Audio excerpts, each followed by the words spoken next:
share some of the very fortunate moments that I've been able to have with the unfolding conversation in our nation as it regards social justice.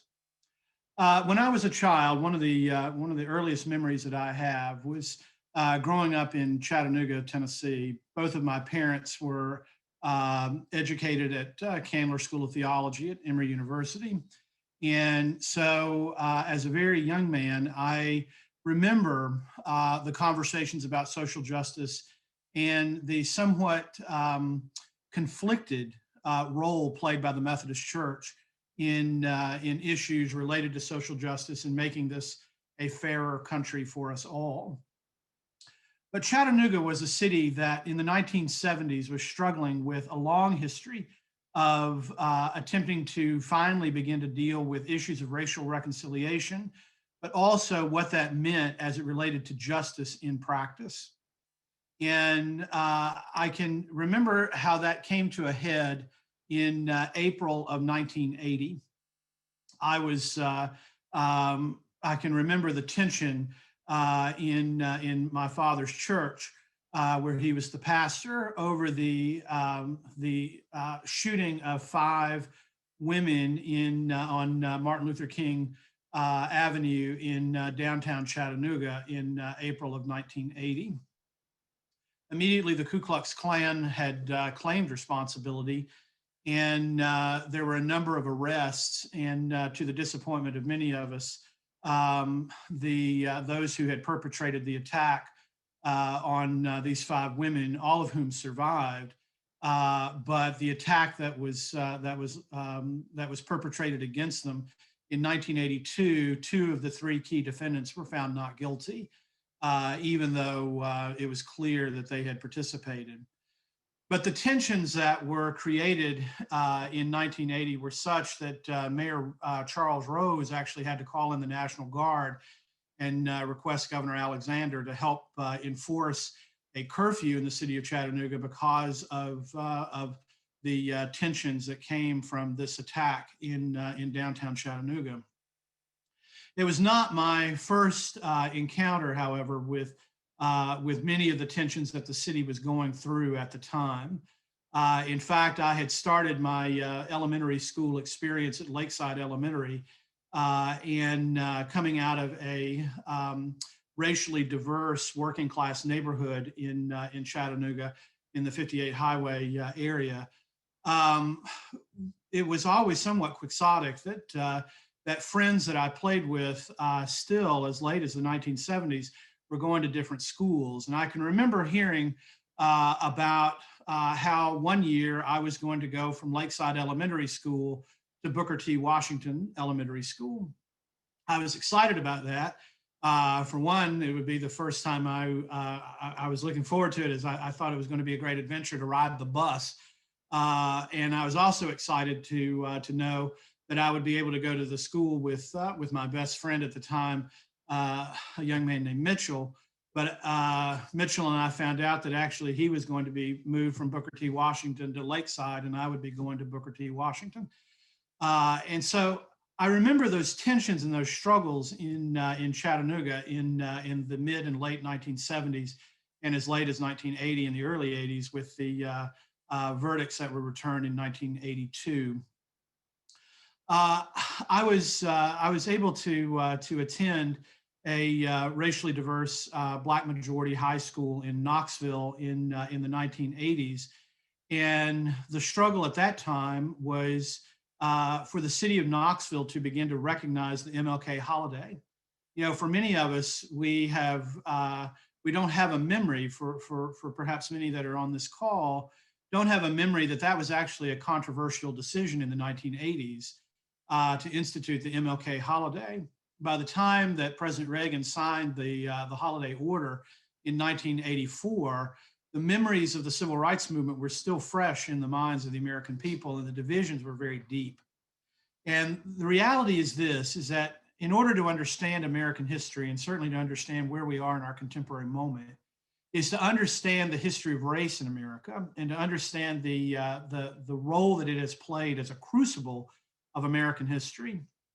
And so, as late as the mid 1980s, students in Knoxville were having to petition the school board to recognize the MLK holiday, which finally, 2 years after the holiday nationally had been declared, the city school system finally allowed for that holiday to be recognized and school to be recessed in honor of Dr. King in 1986. But I tell you these stories to tell you that we live in an age of backlash now. But the problem that I have with us talking about the last decade being an age of backlash is realizing that the reality is that would seem to suggest that there was a golden age just back behind that, but that's not true. The reality is we have been struggling with this conversation, making incremental progress, only to also see the forces of reaction really pushing back against it. I went on to graduate school in the early 1990s and was the only white male in the African American Studies department working on Ph.D. work at the time. And my major professor was a professor by the name of Cynthia Griggs Fleming, who's one of the first Black women to earn a PhD in history from Duke University in the 1970s rather. But it was working with Dr. Fleming and being able to be introduced to some of the figures that we heard about this morning. She was working on a monograph at the time on Ruby Doris Smith, who struggled in the civil rights movement, and for whatever reason was always a very particular target of police, whether it was in Birmingham or the Albany movement, oftentimes receiving very vicious treatment at the hand of police. But I had opportunity to be part of some of the research into Ruby Doris Smith's life in the emergence of the Student Nonviolent Coordinating Committee. While I was at the University of Tennessee, there was a lecture series that was developed between the University of Tennessee's History Department and African American Studies Department with Knoxville College, which was an HBCU in Knoxville at the time. And in that series, I was able to really begin to be exposed to a number of very key members of the civil rights movement and to get to hear their story firsthand. So hearing from Avon Rollins and Diane Nash and Bob Moses, who has a background in philosophy as well and nonviolence. These were people who had a tremendous influence, hearing their lectures and always being able to get a little bit of extra time as a doctoral student who was looking at the civil rights movement along with studying constitutional law when I was at the University of Tennessee. But perhaps the most interesting came in the mid-1990s when Kwame Ture or Stokely Carmichael came to Knoxville College. And my professor was able to arrange a visit from Stokely Carmichael, who certainly is one of the great figures of 1960s civil rights history. And he spent time with the half a dozen of us who were working on doctoral level work in civil rights history at the time. And it was in that time that he was a person who gave both personal advice to remain, as he said, a dedicated but cheerful warrior in the fight for equality and justice in the country.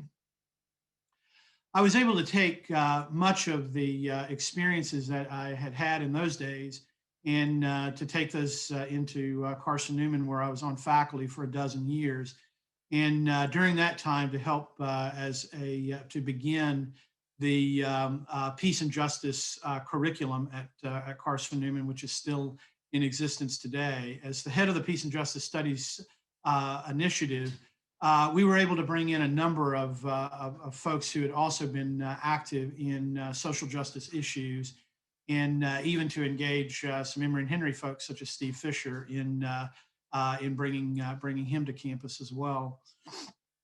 But it's gaining that understanding, though, that incremental change over time has also been met with periodic opposition, and yet not being so discouraged by that, being realistic about it, but not being so discouraged about it that we give up our fight and our struggle for a more just and socially inclusive environment.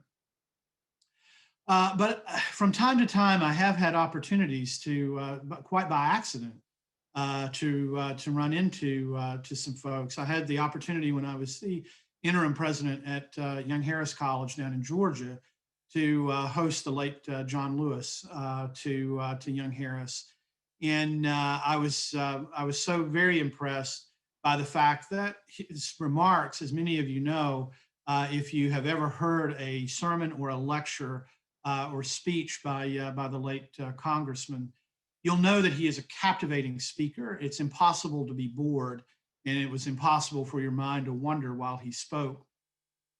He bore the wounds. You could see them, the scars still on his head from his time at the Edmund Pettus Bridge.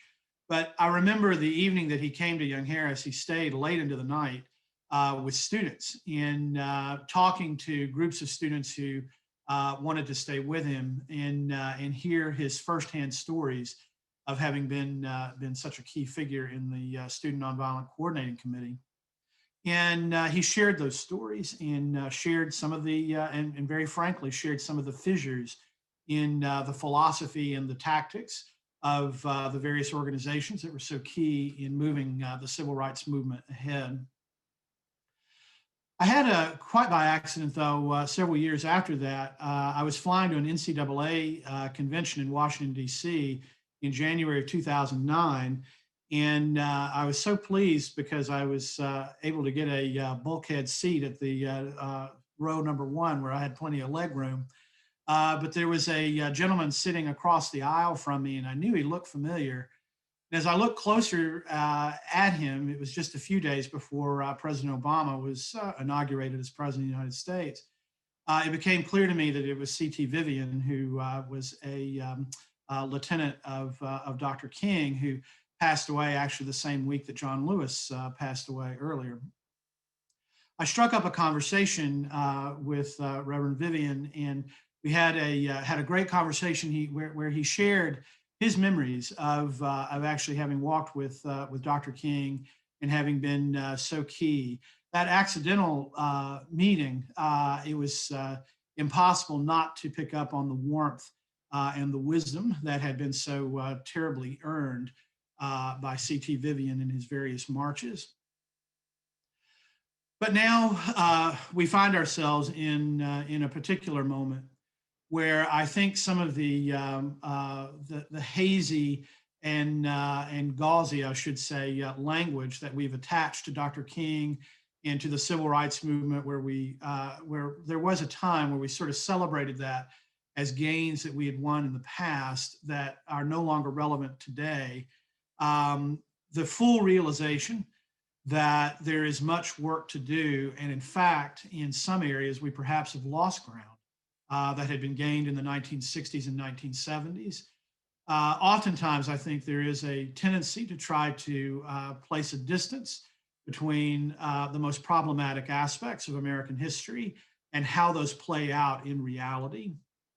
One of the things that I think we always have to remember is that when we reflect on the history of the United States and the struggles with race and class and gender that have all been tied up together, we simply cannot dismiss history as was. History is, and it is part of and informs and constructs where we are to this very day. I want to conclude by saying this. I want to encourage all of us to find our place in where our voice fits best in advancing the cause of social justice and true civil rights. And as Dr. King said, for the United States to live up to its creed, to live up to what it wrote down on paper, as he put it. And we can find that way in a variety of different ways. And I want to suggest to you that just as we heard this morning, that there were so many different voices and so many people who were struggling to make certain that that the cause of justice moved forward. Everyone did not have the same role in the civil rights movement. You know, the most famous, of course, is Martin Luther King Jr. And we remember Dr. King for his eloquence. We remember him for his ability to engage and prick the conscience of white America, not just on issues of race, but also on issues of poverty in the war in Vietnam. And on these issues, he is remembered. But what made Dr. King's position so important is that he had conversation with both the powers that be, but also people in the streets who were demonstrating for civil rights. And indeed, he himself went to jail on numerous occasions for that effort as well, raising his voice against Bull Connor in Birmingham, Alabama, and Chief Pritchett and Mayor Kelly down in Albany, and asking, in fact, if Mayor Hartsfield's boast in Atlanta that it was the city too busy to hate, if indeed that was the case, or merely a tourist and business slogan. We remember him for all of these things, and we remember the fact that he walked in the halls of power and developed relationships with President Johnson and Vice President Humphrey. What we may not remember, however, is that his was a more moderate voice, that oftentimes he found himself at odds. In fact, he and John Lewis had a bit of a falling out with the March on Washington in August of 1963. John Lewis had actually written a speech that was much more direct and pointed, and Dr. King and others had actually asked him to pull it back and to tone it down some. John Lewis himself reflected on the tensions in that struggle. Some of the students that were involved in SNCC also were disappointed sometimes that Dr. King did not, from their perspective, take the position that they wanted him to take, such as being on the freedom rides. And there were those who thought he should have been on that bus in Anniston, Alabama, that was firebombed, and that really he should have been pushing the Kennedy administration in 1961 with the Freedom Riders. But Dr. King recognized that he had a position that he needed to play, that he was working to reconcile those things that were occurring on the national level, also with those things that were occurring in the streets. And he preserved his ability to continue to speak truth to power, but to remain in conversation with large numbers of people. In addition, there's no doubt, though, that Dr. King's position was made possible, and him being able to be in conversation with a vast array of the American public was helped to make possible by benefit of Stokely Carmichael and H. Rap Brown and Eldridge Cleaver and Angela Davis and others who were pushing a message that was much more pointed in asking not just the questions of race, but asking the questions of the distribution of resources and material in America as well. And those were particularly controversial. But then there were also those who had a much more formal role, even more formal than Dr. King. And their role in the civil rights movement was to use the formal levers of state to undermine the Jim Crow system and to bring about the full embodiment of the 14th Amendment's equal protection clause of the law, equal protection of the laws clause. And those were people like Thurgood Marshall, who, as an attorney with the NAACP, and Constance Baker Motley, who would go on to become the president of the Manhattan Borough, but also a federal judge and a judge on the second district in New York. With Constance Baker Motley and Thurgood Marshall, you're not going to see them in the streets. But what you are going to see them, you're going to see them in the Supreme Court. And in the case of Justice Marshall, you're going to see him wearing the robes of a Supreme Court justice for the last 25 years of his life.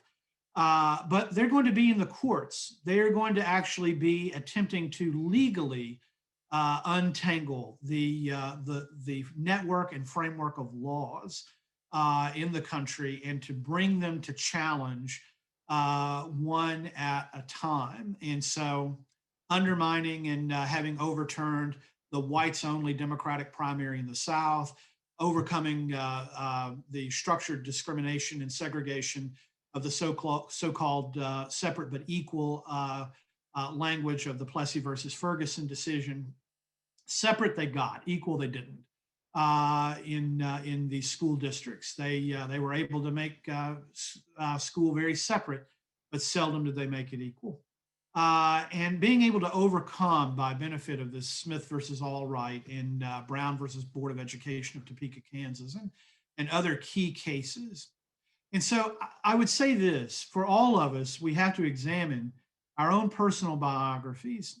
How were we shaped? How has the great conversation on race and class in the country, how has that shaped us? How has that given us the assumptions that we have today? But by the same token, where will we fit in the struggle for equality and justice and fairness? Which is our role? All of those roles, from Constance Baker Motley to Fannie Lou Hamer, from Thurgood Marshall to Dr. King to Stokely Carmichael, these are all key figures in making certain that the country made progress and finding the audience that you're going to be engaging with, finding the place where you're going to be making an effort to make the country fairer. Even if we come under criticism from allies, we'll certainly come under criticism from those who reject the idea that the United States is a nation that needs to find its way to equality, true equality. We still must hear the sound of the call to justice, to be moved by that sound, and to, as Henry David Thoreau said, when we dissent based upon conscience, we have become a majority of one. And so I hope that that this MLK Day and the services that we have had, the gatherings that we have had, in examining the very lives and the quotes of Dr. King and the many others who made the civil rights movement what it has been, and the reminder by such folks as Ruby Sales that we must, in fact, understand that the movement itself, as eloquent and as historically worthy of examination as the lives of all of these leaders are concerned, it has been sharecroppers, it has been folks on the margins of society, et cetera, who have been able to risk life, limb, and property in order to realize the American dream. So I appreciate everyone being so patient as I've shared just a little bit of my interest. I can tell you as well, one of the great privileges of my life was to serve as the Associate General Secretary of Higher Education for the United Methodist Church, in which time I was able to oversee the second largest consortium of historically Black colleges and universities in the country. Great institutions such as Dillard and Bethune-Cookman and Philander Smith and Rust and Bennett and others. Great colleges and universities that I knew were producing the leaders in this conversation. But I also think that Emory and Henry and many other colleges can take their place as well with those institutions in helping to make certain that we are lifting our voices together. So thank you again for letting me be with you. And I'm happy, Reverend Bowers and John Holloway, if you all would like for me to take questions, I'm happy to do that as well. Yes, I think Swan's going to lead us in that effort. Friends, colleagues, if you have any questions, feel free to unmute yourself or send the questions to the chat.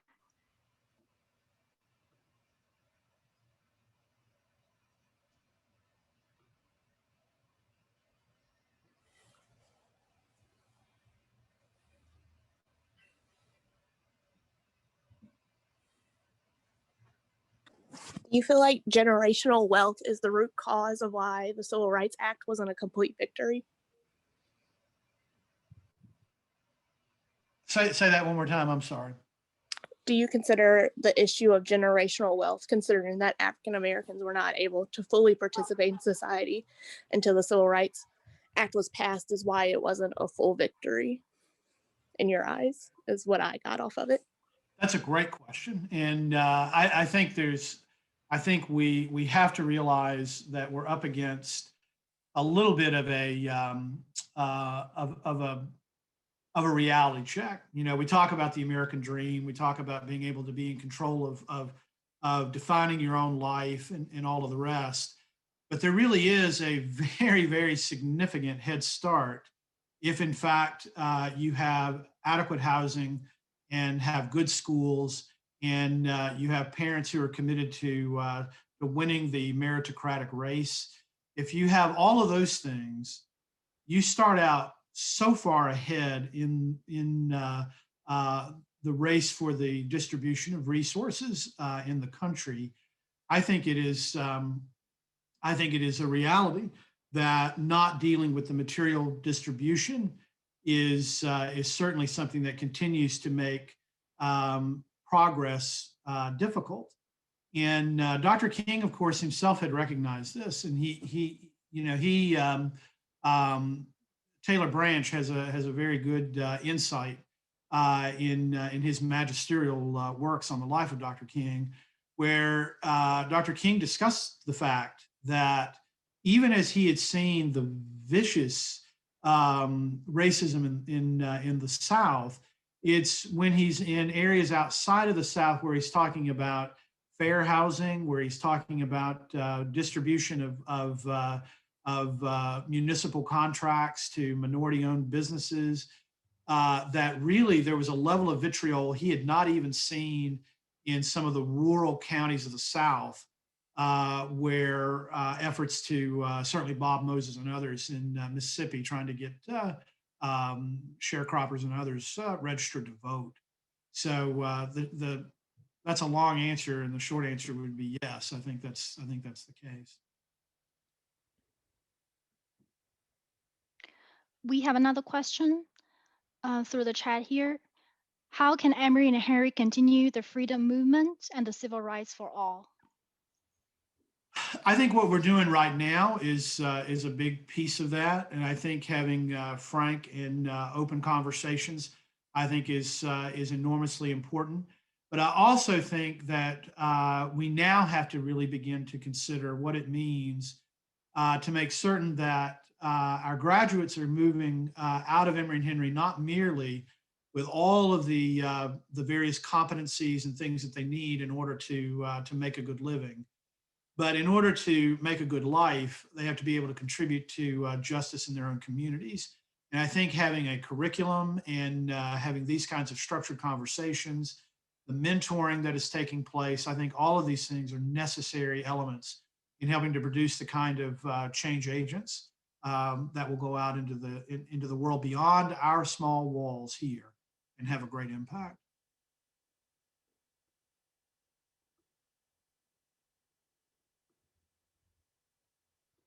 Thank you, Dr. Wells.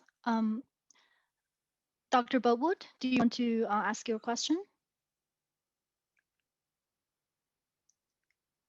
Hi, I typed it in so I so I could I guess so I wouldn't have to take the stage, but I will say that I guess I'm wondering what kind of specific plans either that you're thinking about returning to, because I think we talked about a lot last spring and summer, or how do you see going forward and leading the college to be that leader in issues regarding race?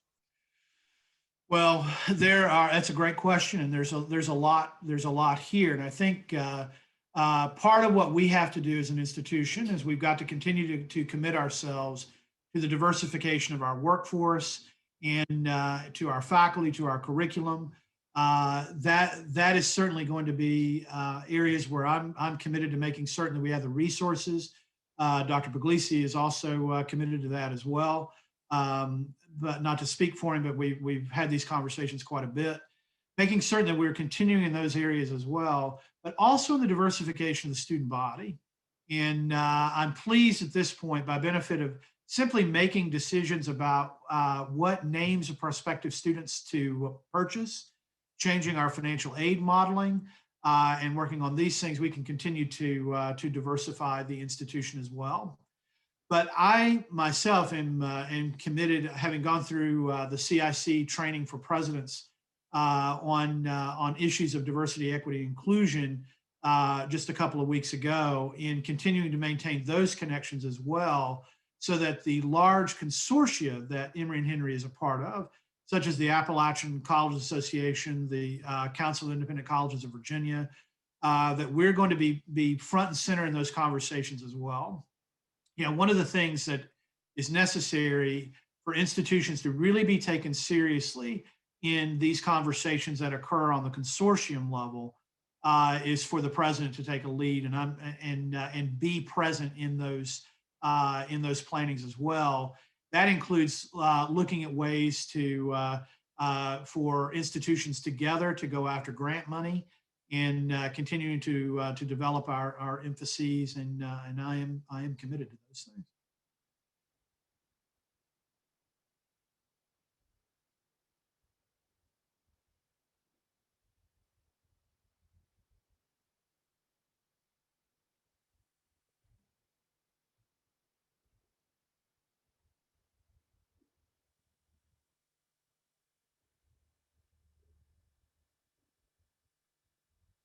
Dr. Wells, so what are the short list of takeaways for our students to practice daily in their lives in terms of advancing, freedom movement and the civil rights movement? I think two things. I think one is listening. You know, it's crucially important that we hear each other's stories.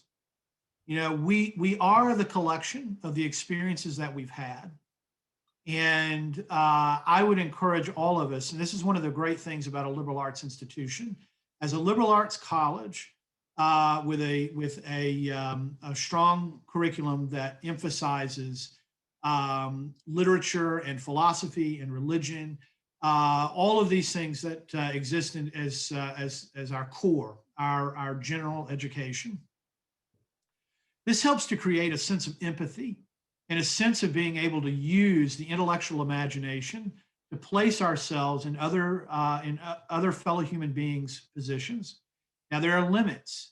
The personal experiences that others have experienced, we can only approximate, we can only use the power of imagination. There are limits to how much we can know. So it's recognizing that we have to make the connection, but there are limits to fully understanding the pain and the marginalization that others have suffered. But being open to hearing those stories is important. The other thing is speaking. You know, we have heard yesterday. We had a number of ministers who were making observations and commentary on a variety of different quotes from Dr. King, and one of the themes that came through that was a willingness to speak and a willingness to make ourselves heard on issues of fairness, equality, diversity, and inclusion. And you know, in years past, when I have been a pastor myself in United Methodist congregations, I made a promise to myself that if I heard someone in a congregation tell me that they had, you know, encountered their deceased spouse or grandparent or something like that, you know, I'm going to be pretty skeptical about that. But that's not going to be something that is going to get a rejoinder from me. I'm not going to necessarily challenge that.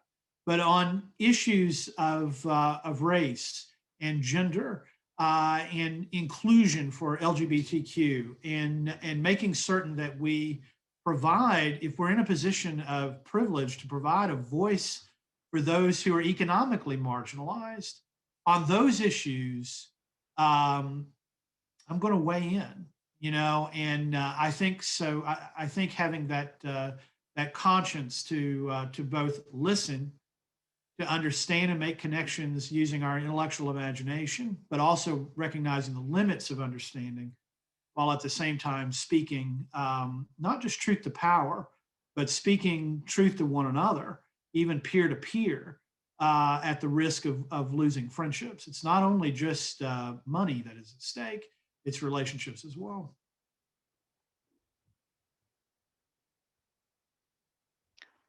Another question came in.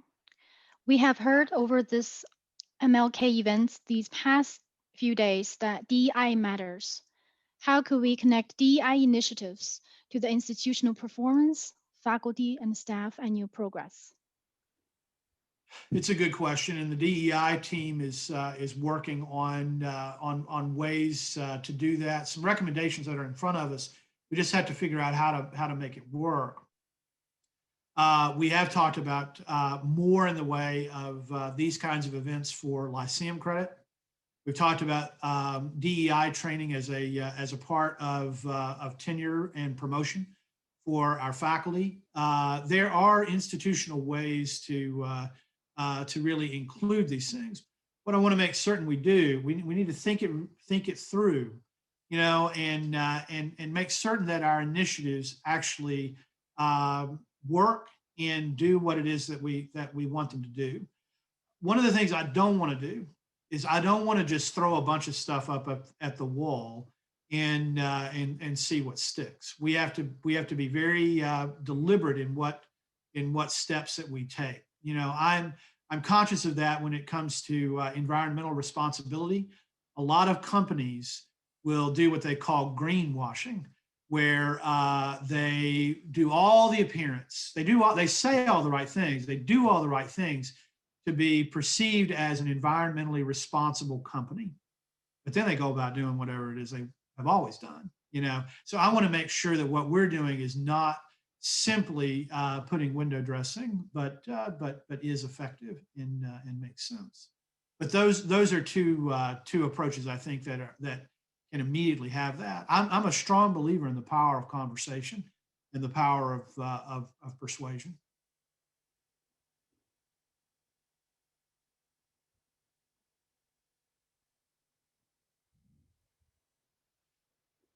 Well, friends, we've come to the top of the hour.